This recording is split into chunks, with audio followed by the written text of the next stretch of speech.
Let me touch. You want to do the cushion throw with me? Look. Okay, don't look.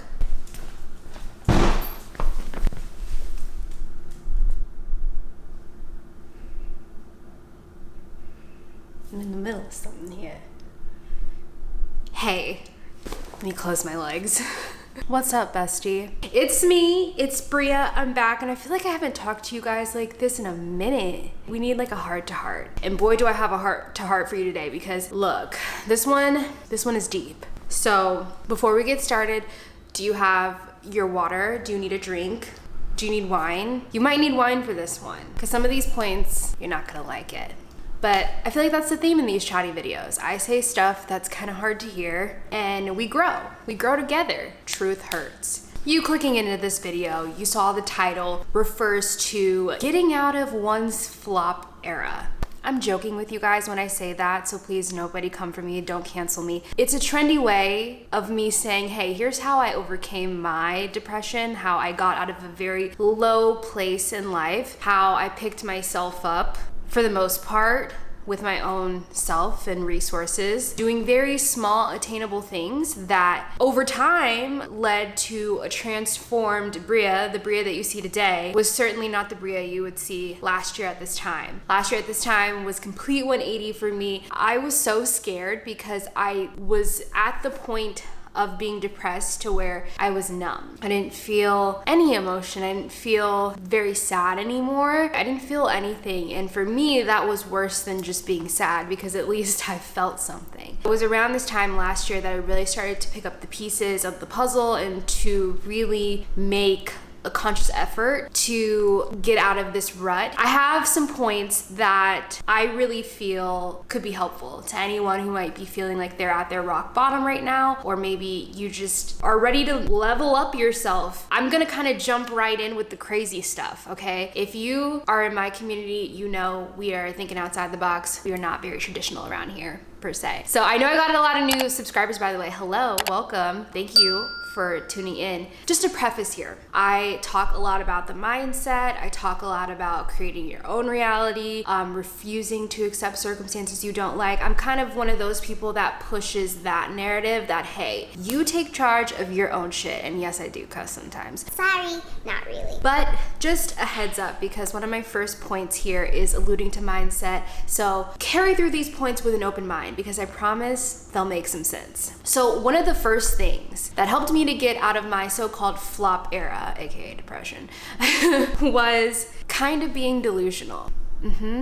Exactly. I told you we're gonna start off a little crazy here. What I mean by being delusional, yes, there is a very negative way to be delusional. Like if you go to the doctor and they say, hi, you have a disease, you need to take these steps, okay? And if you say, no, I'm good, that is delusion on a negative level. We don't wanna do that. But I do believe personally that you can use delusion to your benefit. Last year around this time, I don't know, to put it quite frankly, kind of hated myself for reasons that didn't really make sense. I was really, really low on confidence. I think that was just a side effect of growing on the internet. I did not believe in my work. I didn't think my work added value to anyone's life. And I've talked about this before, but it was a really dark place in terms of how I perceived myself. So in order for me to get out of that, I had to kind of lie to myself. I did not truly believe I was worth anything at that point. It really took me playing this game with myself, almost putting on a performance. And you're like, man, girl, you really were going through it. Yes,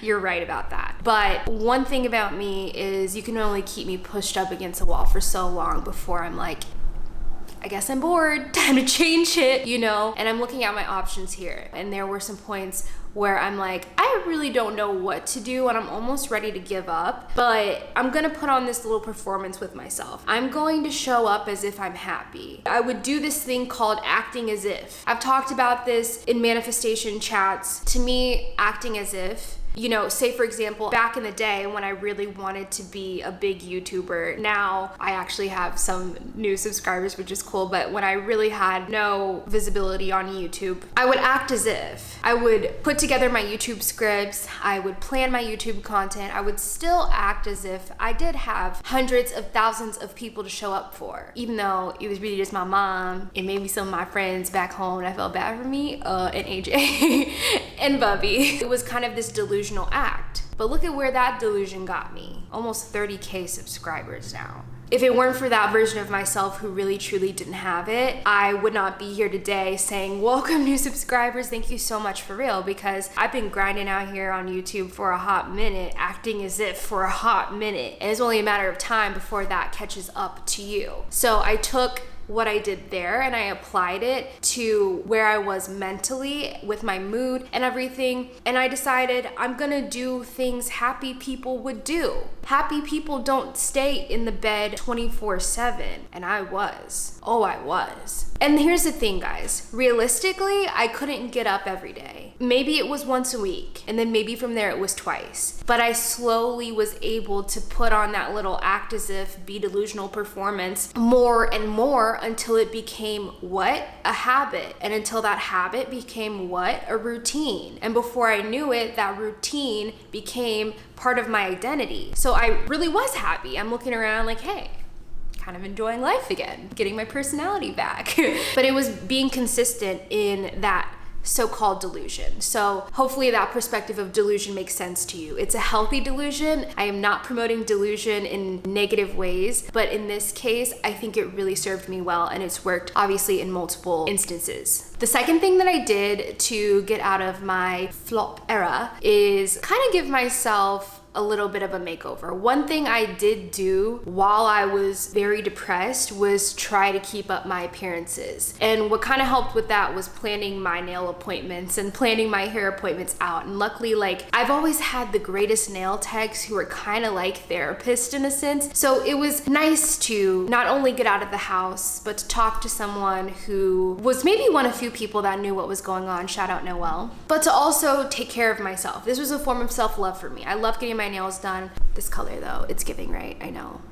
Cute. I love getting my nails done. It just makes me feel more put together, and it's something small that I could do. Now I realize getting your nails done is a luxury. I get that. So maybe it's not getting your nails done for you. But the simple act some days for me of just showering, that was enough. And that was my makeover attempt for the day, because maybe I hadn't showered in days because I was just not doing too hot. Whatever that might be for you, sometimes your physical appearance really does have an influence on not only how you perceive yourself, but how you feel. If brushing your hair, you know, getting dressed, even if you are staying in the house, if that makes you feel a little bit better, 1% better, 0.5% better, I think it's worth it. Whatever you're able to do, I think it'll have a really good impact on you if you do something nice for your appearance that you like. Another thing I did to get out of my flop era was I made sure to keep people in company that I aspire to be like in some form or fashion. And I want to be specific. This isn't like a grimy, greedy, I want to mooch off of you kind of thing. That's not the energy I'm talking about. What I mean by that is when I have friends who inspire me in some kind of way, and it could be for many reasons. It doesn't have to be like within my career. It could literally just be people who inspire me because they're just always really positive. It could be people who inspire me because they're super creative. It could be people who inspire me because they're energetic. All of my friends have something, obviously, that I love about them and that motivates me to be a better person. And if you can't say that about damn near one of your friends, then baby, we need to talk about that, because your friend group, you guys should be elevating each other in some form or fashion. Like, you bring something to the table that hypes your girls or whatever, your squad, but it should be this experience of, hey, we're evolving and we love to see each other grow. If that's not the energy you have, sometimes you have to take a look at that, because your friends could be a source of why you are not moving in the direction that you are. If you guys have mismatched goals and they're just totally not seeing understanding where you're coming from. If you guys are in different places, you know what I mean? Sometimes it's harder to maintain those relationships, and it doesn't mean you have to cut anybody off. But I think it's important to spend more time and budget your time better with people who seem to be putting you in a better place, in a better mood, in a better spirit, and just inspire you to be better, period. So the next point that I would make, to some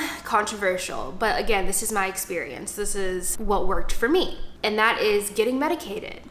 I fought tooth and nail to not have to be medicated. I did. But like I said, last year got to a point where it was just, we didn't know where Bria was.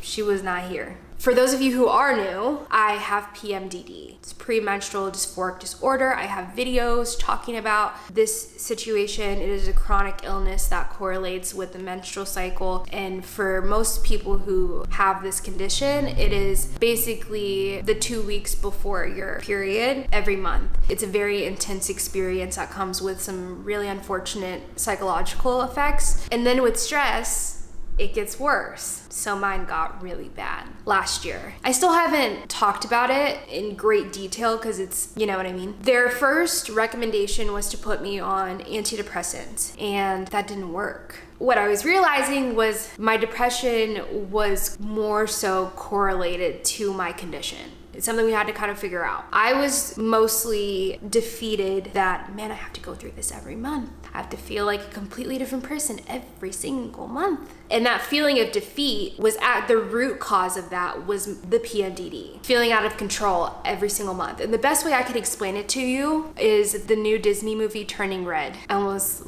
lost it because I was like, oh my God, this is the first time I feel like I see my condition in a visual form or whatever. So the antidepressants didn't work because the girl wasn't depressed on a chemical level. It was because of the PMDD. It was very much so intertwined with my chronic illness. So what did we do? I got on birth control, and I was really mad about it. I haven't been on birth control since high school. If you're a woman, if you've ever been on birth control, you know that it could be a good experience or it could be a crazy experience. It really shocked me that it was a great experience. I'm still on it, and it was the best decision I made. Do I look at birth control as a long-term fix for me? Absolutely not. I don't want to be on birth control, but considering the circumstances that I had going on last year, I had to do something. I really had no choice. I don't know what's going on with me. I can't feel anything. I feel so numb. So the birth control, I asked specifically for a pill that would take my period away. So I only get it 4 times a year. If I don't have my period, I don't have those episodes. It kind of was it was a quick fix, and I'm really thankful for it. It's just really frustrating because nobody wants to be on birth control, but there is a very, very negative connotation around it, and it makes me feel guilty, and it just makes me feel misunderstood, because the reason I wanted to make sure I mentioned that was because if you feel shamed out of medication or anything, you shouldn't. I do believe that with getting on medication, there still needs to be effort behind getting to the root cause of things. Get in therapy, do what you need to do. But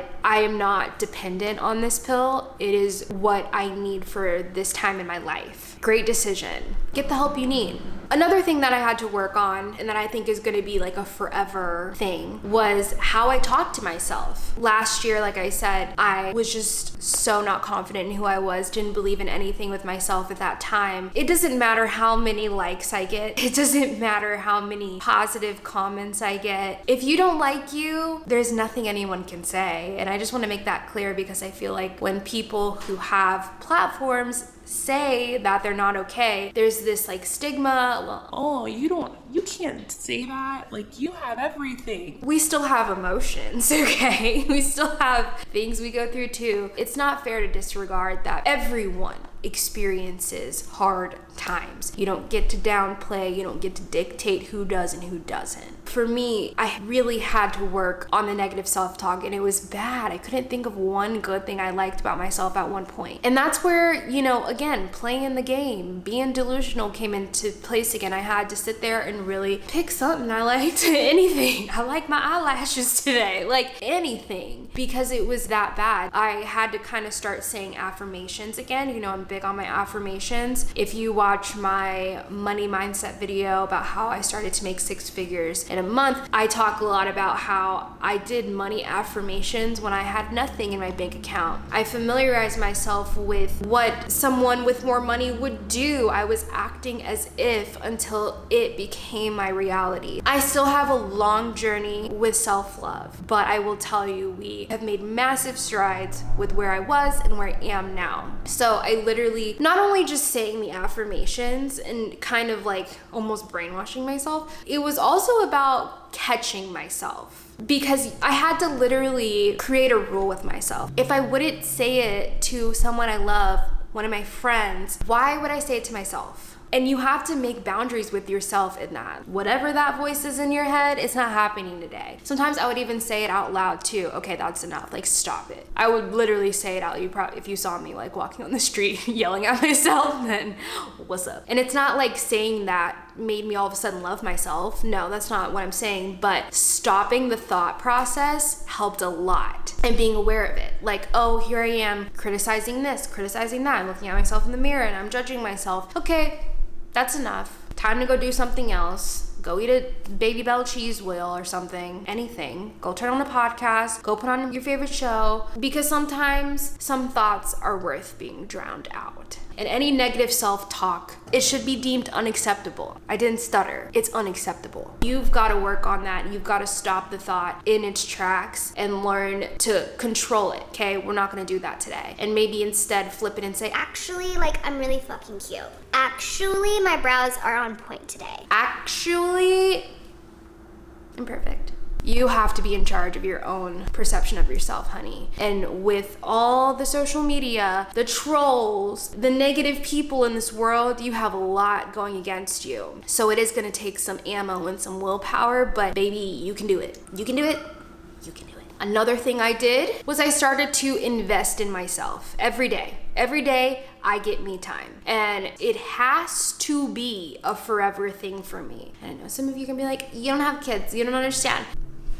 Don't say that in front of my dog, first of all. But second of all, you're right. I don't have kids. I don't understand. But I realize when I do have kids, it's even gonna be that much more essential. Because if I don't show up for myself, I don't show up for other things in my life. I don't show up for my job well. I don't show up for my friends and my family well. I do have to show up for myself, and it's mandatory. And we all decide if that's mandatory or not. So I wanna be clear about that. Because it's possible, but it takes work. But things that are worth it aren't always easy. So for me, investing in myself means I'm gonna move my body every day in a way that makes me feel good. And for me right now, what I'm doing is the Tracy Anderson method.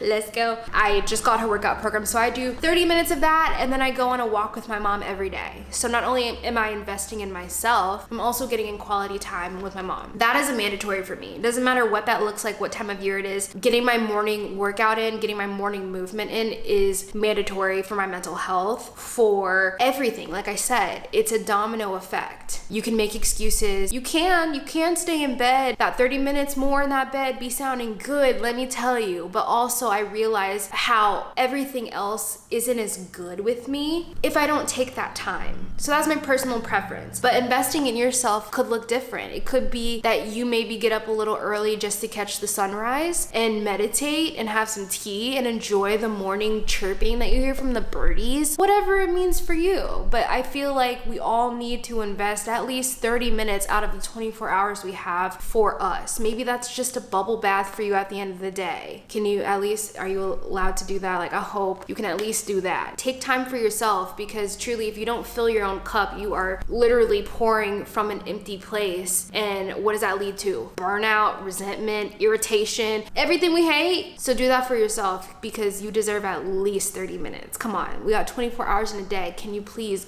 who has a problem with it? Send them my way. Send them to HR. Another thing I did that some of you might not actually care for, definitely preference, but as most of you know, I am very spiritual. It is a big part of my life. I expanded my mind with more books, just more spirituality. It's been very healing for me in a lot of ways. I think I've been able to get through a lot of previous traumas through spirituality by learning more empathy towards people. It's really been a healing experience. There are so many books books you could read that help with that. But I think expanding your perspective, especially when you're in a place of not feeling your best and needing to kind of pull yourself out of a rut, there would be days where all I really had the energy to do was pop on like a audiobook because I could put my phone on my pillow. I'd still be in bed all day. It was really like that. Even if you're not like a reader, you can still, I love Audible. Not sponsored. I love Audible, okay? I get credits every month and I love to use that towards expanding my mind, expanding my perspective, because I think becoming more of a multidimensional human is like the goal for me. I also spent a lot of time with spiritual mentors. Alex, she was in Kansas City. She did a lot of Reiki on me. If you don't know what Reiki is energy work. You like literally lay on a table and, you know, just like a physical doctor would help you with like physical things, I personally believe we have a soul, we have a spirit, and we have to nurture that too. I have a very trusted person, Alex, in my life who does help me in that way. It's not for everyone, I get that, and I'm not trying to push it on you, but spirituality was very helpful for me, and so I wanted to make sure that I mentioned that. If you are interested in reading more into spirituality, I think like any books by Abraham Hicks are phenomenal. They're great reminders of how much control you have over your reality and mindset, and really how to get to the bottom of reframing your mind and how you perceive things, because at the end of the day, we're just kind of responding to our environment and how we've been programmed. And so when you're very aware of that, you can also act against what your environment is shaping you to be and actually work on being the person you want to be. Try it out, read some books. Abraham Hicks, love her. So another thing I did was set boundaries with people who, how do I put this nicely? Were energy drainers. Obviously you have your chargers and you have your drainers. What I'm gonna say is this: pay attention to how you feel when you leave people. If you leave people feeling super depleted, if you leave people feeling really energized and just like on top of the world, hang out with those people more. Again, going back to like intuition and your soul, we have all the answers. We were born with the answers. You just have to listen. You have to listen to the cues that yourself is giving you. That gut feeling you get when something is off, when you walk into a room and the vibe is off, when you're talking to someone who everyone seems to like, but you're getting a weird feeling about them, pay attention. It doesn't mean you have to like go off and make a big deal about it, but sometimes the vibes just don't line up. We don't need to know all the answers why, and maybe we won't find out all the answers why, but what I've found out in my particular case is I'm a little more intuitive than I ever thought I was. People who I really felt like I had to force the relationship, something was off to me, I really got the feeling that they didn't really like me for some reason. Like sometimes it really is you being paranoid, but sometimes it's your intuition. All I'm saying is be cognizant of it. Be cognizant of it and kind of pay attention and let that guide you on who you budget your time with. Like I said, it's not something you need to make a big deal of, but you just need to be aware that not everyone is going to be for you. And especially when you're at a low point, you really, really need to be particular about who you surround yourself with as much as you can be. Right? Because we need to get you back in good spirits. So we don't want to have anyone draining the little energy out of you or giving you negativity when you're already feeling so low. And I get it. We can't control everyone in our lives. We can't pick our family members. There's fine print to that. You know, I get that. But we do have some control in some of it. So whatever that means to you, this is your reminder to pay attention to your instincts and be careful about who you surround yourself with and create boundaries with people who don't necessarily respect your growth and where you're at. Another thing I did was I started to change my perspective on what failure looked like. I think a lot of my mood around this time last year was feeling like I was underachieving. And I'll give you kind of the connection. My body is failing me. I can't get out of the bed. I can't do my work. Not doing my work is kind of how I fill my cup and somewhat how I validate myself. So when I can't do my work because of this illness, somehow my mind says,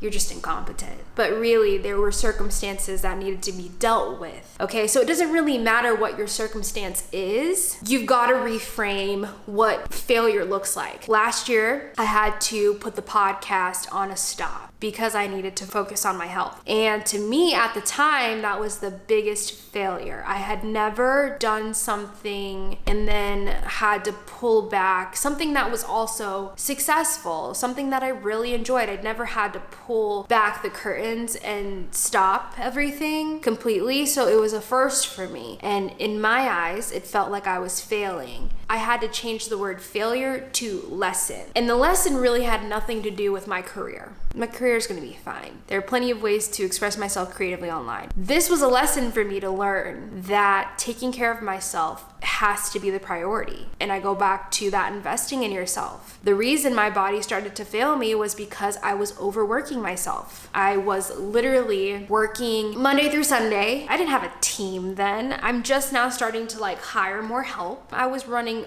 all my shit on every platform, pumping out content 3 times a day, and I wondered why my body was responding the way it was. It's like, hey, you're not even listening to me, and I'm the body, I'm running the show. It was a lesson that was completely not tied to my career. It was a lesson in myself, and hey, you might love working and everything, but you don't listen when you need a break. You need a rest, or else you're gonna be forced to take a break. Please take it from me. I know that we live in a society that is all about the hustle, the grind, and y'all know I don't even play like that anymore. I don't think success is tied to how hard and how much you work. And I will say it till I'm blue in the face. Watch my money mindset video. I literally talk about the most successful people in this country. They're probably on a beach somewhere. They have people doing the hard stuff for them. But my point is, how hard you work is not correlated to how successful you are. Because if that were true, we would have a lot more rich people in the world, right? But in my mind back then, I felt like I'm not successful if I don't work until I feel like I'm gonna die. That was kind of how I made this rule in my head. And honestly, nobody had made me think that way. It was kind of that hustle culture in general, just the American way, the American dream. And it's not that I don't work hard. It's just that I don't need to work to the point where my body fails me ever again. And that's why investing in yourself is also important. The rest is just as hard as the work. So don't be fooled by that little game people try to play with you. Long story short, take failure out of your vocabulary and just replace it with lesson from here on out. Because it's only a failure if you don't learn anything. But you can always learn something from your experiences, right? So there should be no reason for you to use that word. Last but not least, one of my favorite things to do that kind of got me out of a rut was to experience novelty. That could be a lot of different things. That could just be trying a new coffee shop out, going somewhere different. I don't know the science behind it, but I can tell you from my personal experience, whenever I try something new, there's a little spark in me, a little bit of excitement.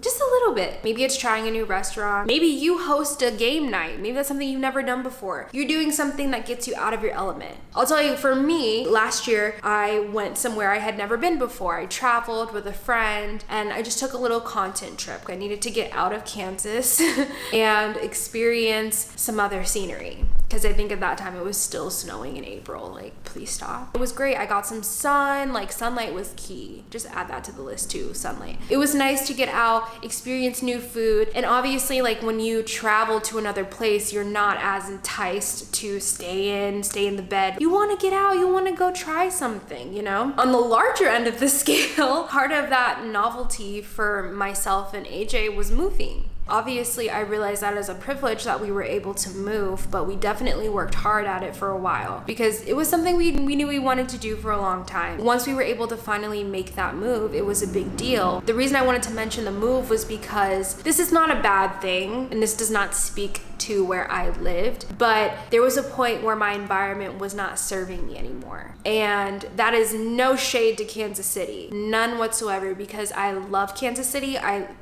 from the bottom of my heart love Kansas City. I love everything about Kansas City except for that cold weather.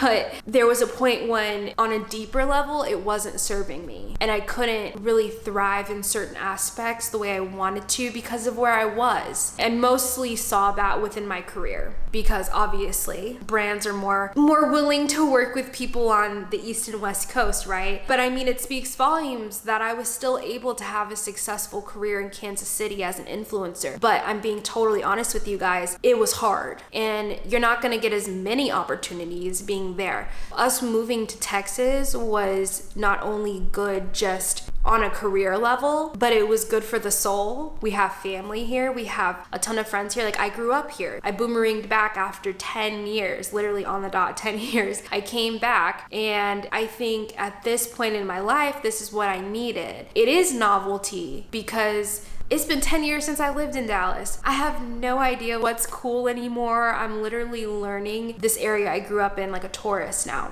Even creatively, I'm inspired on a different level because there's so much to do here. So whatever ways you can kind of incorporate novelty, do that, because it's a small, easy way to change your routine and kind of excite your brain again to just do something new. So that is how I got out of my personal flop era. And like I said, it's just a funny, trendy way to say like my low point. I hope this helps someone. I wish I had a video like this last year at this time. Like I said, everything happens for a reason, and I think I can utilize my experience to now help you guys. So it wasn't all for nothing. If you have any tips or tricks for kind of getting out of a rut, getting out of a low point, elevating your mood, please drop them in the comments. I love hearing from you guys. And also, if you're new here, don't forget to subscribe, because I love talking to you guys. We do a lot of chatty videos like this where we get into some really deep convos. Also, I do vlogs. I'm also on like every social media platform, so come follow me there. Let's hang out. Thank you guys so much for tuning in. I'll see you next week.